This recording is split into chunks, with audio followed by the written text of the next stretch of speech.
Ini salah satu dari hal yang menurut sebagian ulama adalah bid'ah, tapi samar bagi kita. Ucapan Shadaqallahul Azim setelah membaca Al-Quran. Itu kalau disebutkan kepada masyarakat, mau bawa di khutbah Jumat, tidak panjang-panjang, cuma berkata, di zaman Nabi SAW, ada sebagian sahabat yang membaca Al-Quran, dan Nabi cuma mengatakan, hasbuk, cukup. Dan Nabi tidak pernah mengajarkan Shadaqallahul Azim. Sehingga Shadaqallahul Azim itu adalah bid'ah. كذلك يبين الله لكم آياته لعلكم تهتدون صدق الله العظيم. Nggak tahu ini tukang obat apa siapa yang ceramah ini. Ini kan menunjukkan kepada apa? Kebodohan. Assalamualaikum warahmatullahi wabarakatuh. Alhamdulillahirrahmanirrahim. Assalatu wassalamu ala asyrafil anbiya'i wal mursalin wa ala alihi wa barik wa sallim ajma'in. Amma ba'd. Teman-teman, saudara-saudariku yang beriman dimanapun berada, kembali pada kesempatan di pagi hari ini pada tanggal atau pada hari yang ke-27 Ramadan tahun 1446 Hijriah. Mudah-mudahan kita pada di hari yang ke-27 ini masih dalam semangat yang paripurna, masih dalam semangat yang sama ketika kita memasuki awal-awal bulan Ramadan. Dan mudah-mudahan pada kesempatan di hari ini kita masih mendapatkan limpahan rahmat Allah SWT dan maghfirahnya, juga limpahan nikmat berupa kesehatan jasmani dan rohani. Dan mudah-mudahan juga dari awal Ramadan hingga hari ini, semua amalan yang kita kerjakan berupa siam, tilawah Quran ataupun amalan-amalan lain berupa sholat malam mendapat penerimaan yang terbaik di sisi Allah SWT dengan penerimaan yang paripurna. Dan mudah-mudahan sampai akhir Ramadan nanti kita juga tetap istiqomahkan dalam amalan-amalan yang sudah kita rencanakan jauh sebelum Ramadan datang, yaitu ketika telah masuk bulan Rajab, Sa'ban, dan kemudian kita memasuki Ramadan. Ramadan tinggal beberapa hari lagi akan berakhir, kurang lebih 4 hari atau 3 hari ke depan. Dan mudah-mudahan ini menjadi suatu renungan bagi kita bahwasanya sebaik-baik kuda pacuan itu adalah kuda yang ketika mau menjumpai garis finish dia akan memacu tenaganya sekuat tenaga, dan otomatis itulah kekuatan akhir daripada kekuatan kuda itu. Maka kita sebagai orang yang beriman yang cerdas juga akan demikian melakukan hal yang sama.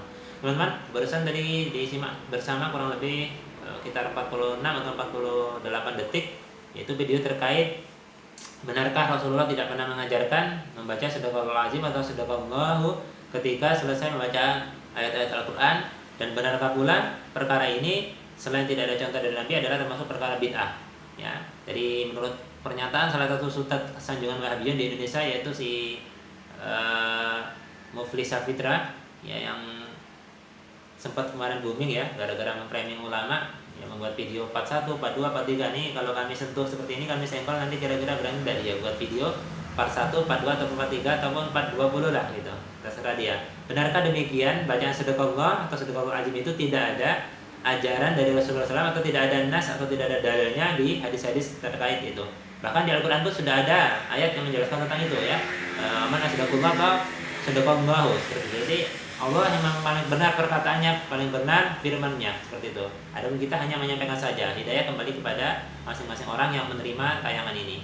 Teman-teman, sebelum kami memulai memberikan tanggapan ilmiah terkait bacaan Shadaqallahul Azim tadi yang dianggap sebagai bid'ah, bahkan Imam Masjidil Haram, ya kan, Syekh As-Sudais ketika membaca ayat-ayat itu di hadapan para hadirin ataupun sedang ini bertilawah, membaca Shadaqallahul Azim dengan sangat jelas, ya, tanpa editan seperti tadi. Teman-teman bisa mengecek juga, cari video tentang Imam Masjidil Haram yang membaca kemudian membaca Al-Quran kemudian mengucapkan Shadaqallah atau Shadaqallahul Azim, seperti itu. Kalau Imam As-Sudais tadi dengan jelas, ya, Shadaqallahul Azim, seperti itu.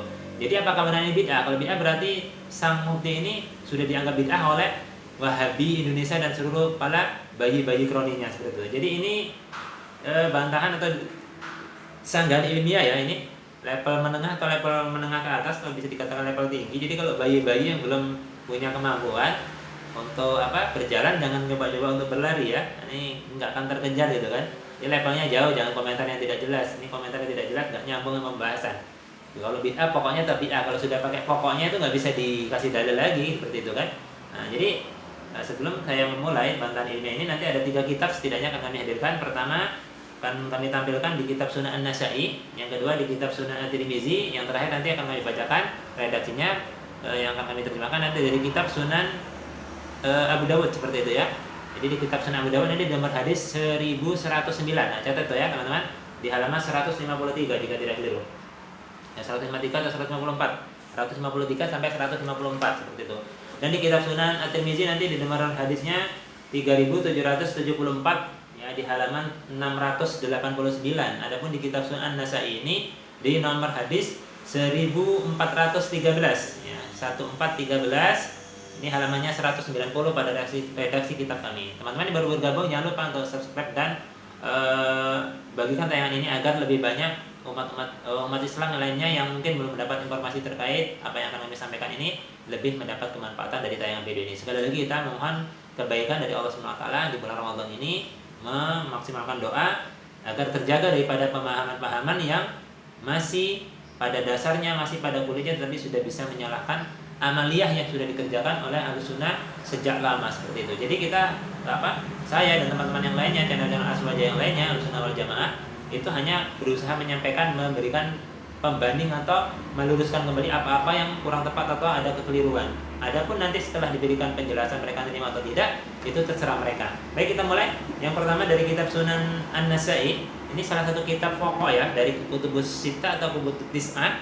Kalau Kutubus Sittah itu terkait 6 pokok kitab ya, Sahih Al-Bukhari, Sahih Muslim, Sunan Abu Dawud, Sunan At-Tirmizi, Sunan An-Nasa'i, Sunan Ibnu Majah. Ini kalau 6. Kalau 9 Tis'ah itu ada tambahan lagi nanti Al-Muwatta Imam Malik, Musnad Imam Ahmad bin Hanbal, dan yang terakhir kitab Sunan Ad-Darimi kami ada redaksi hadisnya. Pada kesempatan kali ini ada 3 yang akan kami tampilkan. Di nomor hadis 1413 kitab Sunan An-Nasa'i. Kalau teman punya kitab yang sama ini ada jelas ya. Jadi maaf nih ada copot ininya. Lepas. Benangnya kurang kuat. Nah, ini di pas bagian atas ya. Di sini disebutkan Rasulullah pernah naik di atas mimbar. Nanti redaksi hadisnya akan kami bacakan secara sempurna di kitab Sunan Abu Dawud bagian yang terakhir ya. Ini ada membacakan ayat A'udzubillahi minasyaitonirrajim. Innama amwalukum wa auladukum fitnah ya.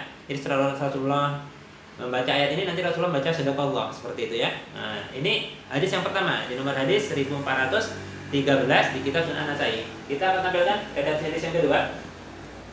Kitab Sunan At-Tirmizi masih termasuk dalam jajaran kitab Kutubus Sittah atau Kutubus Tis'ah ya, kitab 9 yang pokok atau kitab 6 yang pokok ini ya. Jadi jangan ngaku ahlu sunnah apalagi berkata berada di manhaj salah, tegak di atas sunnah, tapi kitab ini aja nggak pernah baca, nggak pernah megang, nggak pernah ngerti. Kalau yang pernah baca nggak mungkin kan mengatakan sedekah wajib itu bagian daripada perkara samar yang dianggap mereka bid'ah ya. Dalam ulama samar, para ulama nggak ada yang samar. Ulama itu ahli ilmu, ketika ada sesuatu yang meragukan atau sesuatu yang kurang jelas akan diperjelas ya, dicarikan tahu, didiskusikan sama ulama akan maka mendapatkan jawabannya. Ini kitab Sunan At-Tirmizi di nomor hadis tadi 3774 ya, halamannya 689 ya, 689. Ini ya, Kitabul Manaqib nih kitab Sunan At-Tirmizi-nya. Nah, Kitabul Manaqib. Kalau teman-teman punya kitab yang sama, kitab Sunan bisa dibuka di hadisnya 3774. Sama di sini redaksi hadisnya Rasulullah naik di atas mimbar ya. Nanti akan kami bacakan secara sempurna di kitab Sunan Abu Dawud-nya, membaca ayat innama amwalukum auladukum fitnah. Nah, ya. Nah, lalu apa yang Rasulullah baca setelah membaca ayat ini? Ya, redaksi hadis ini perlu Kak teman-teman catat ya, untuk teman-teman yang sudah belajar hadis. Pengertian seperti ini nih tidak sesuatu yang samar tapi jelas. Bahwasanya hadis itu secara lapas bisa dibaca dari belakang. Ya, dibaca dari belakang, maka Rasulullah membaca ayatnya dulu, sedekahul azim, nanti terus turun menurun kedua cucunya yang terpleset atau terjatuh ya, sedang bermain membawa pakaian warna merah atau warna kuning. Nanti kan kita redaksi hadisnya kita bacakan ya. Nah, ini yang terakhir ya, dan kita bacakan terjemahkan secara sempurna dari awal hadisnya di kitab Sunan Abu Dawud ya. Abu Dawud ini nama aslinya Abu Sulaiman ya, As-Sijistani, dari Sijistan daerahnya. Kalau ini Imam At-Tirmizi tadi Abu Isa, terkenalnya Abu Isa karena dari daerah Turmus atau Tirmiz, maka dikenal At-Tirmizi atau Imam At-Turmuzi seperti itu. Ini yang terakhir akan kami bacakan di kitab Sunan Abu Dawud di nomor hadis 1109 ya. Tadi kami sudah bacakan di awal, disebutkan nomornya. Halamannya 153 sampai 154 kalau cetakannya sama di Darul Alamiyah Mesir. Nah, ini. Baik ya. Ini di bab yang ke-235 nih. Akan kita bacakan redaksi hadisnya. A'udzubillahi minasyaitonirrajim. Bismillahirrahmanirrahim.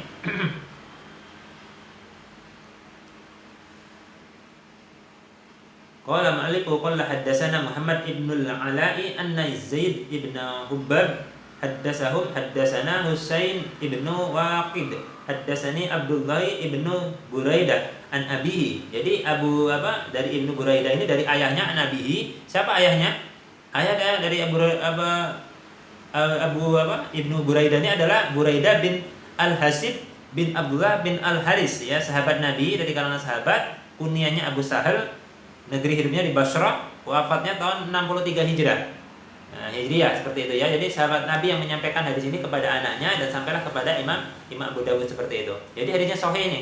Ya, di kitab Sunan At-Tirmizi tadi sahih, kitab Sunan Ibnu Majah juga sahih, kitab Sunan An-Nasa'i juga sahih, ini kitab Imam Abu Dawud juga sahih. Jadi kalau Wahabi ngomong ini bid'ah berarti dia menentang sunnah Rasulullah SAW. Nah, seperti itu ya. Jadi simak baik-baik ini para bayi Wahabi agar tidak gagal paham dan pahamnya gagal nanti seperti itu. Dan akhirnya nanti menyalahkan orang lain dengan cara yang mudah. Kita lanjutkan redaksi hadisnya. Qala bana Rasulullah sallallahu alaihi wasallam fa aqbala Hasan wal Husain radhiyallahu anhuma alaihima qamithani ahmarani ya'shurani wa yaqumani manazzala ahadahuma fasa'ida bihimal minbaru thumma qala innama amwalukum auladukum fitnah sadaqallahu. Ini petikan ya atau dari penggalan ayat di surah At-Tagabun ayat ke-15. At-Tagabun itu surah yang terdapat di di juz ke-28.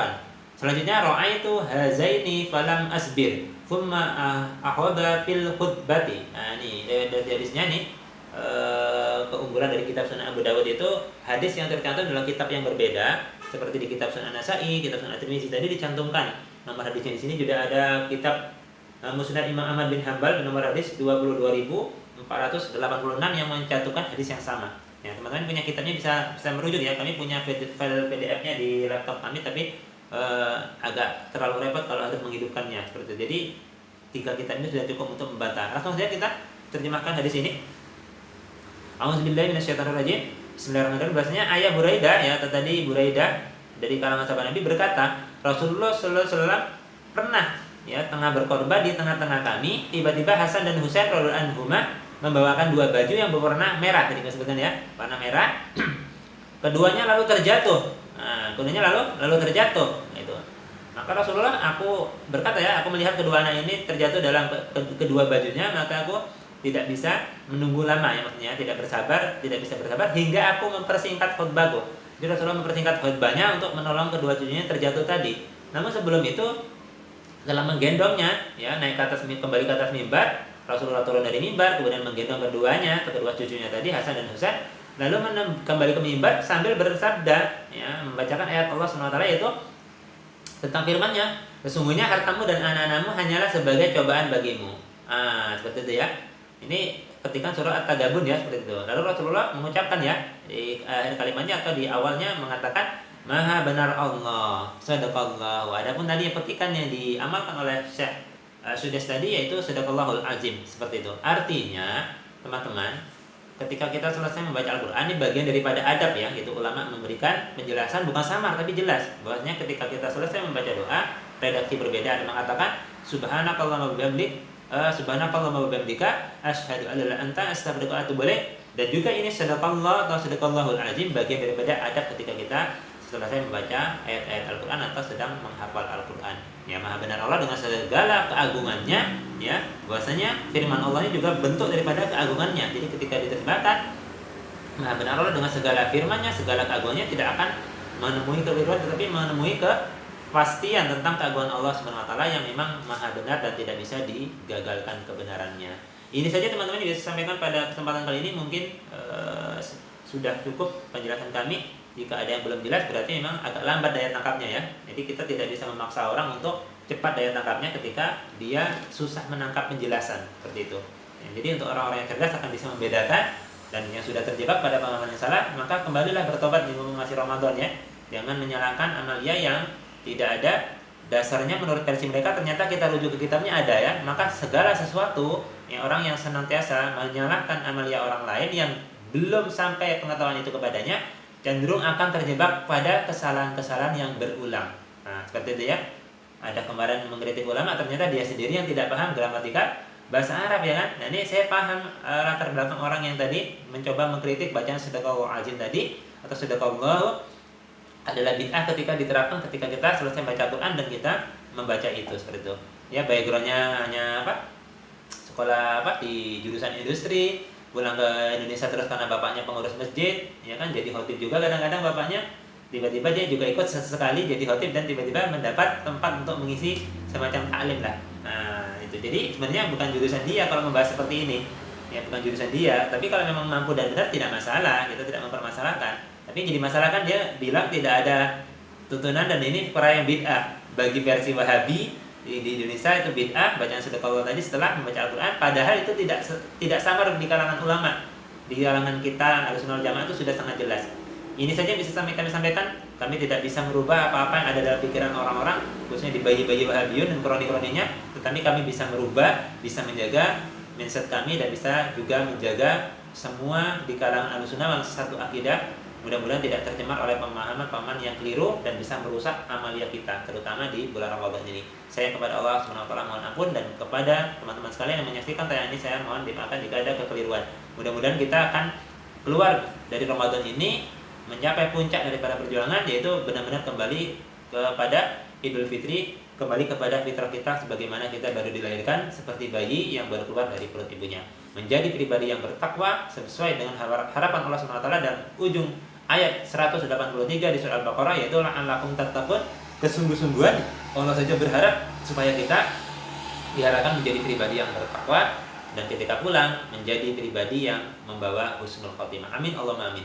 Rabbana taqabbal minna innaka antas samiul alim wa tub alaina innaka antat tawwabur rahim. Allahumma barik lana fi syahri ramadan. Allahumma innaka afuwwun karim tubul afaf anna ya karim. Rabbana atina fid dunya hasanah wa fil akhirati hasanah wa qina azabannar. Walhamdulillahirabbil alamin. Afu minkum. Wassalamualaikum warahmatullahi taala wabarakatuh.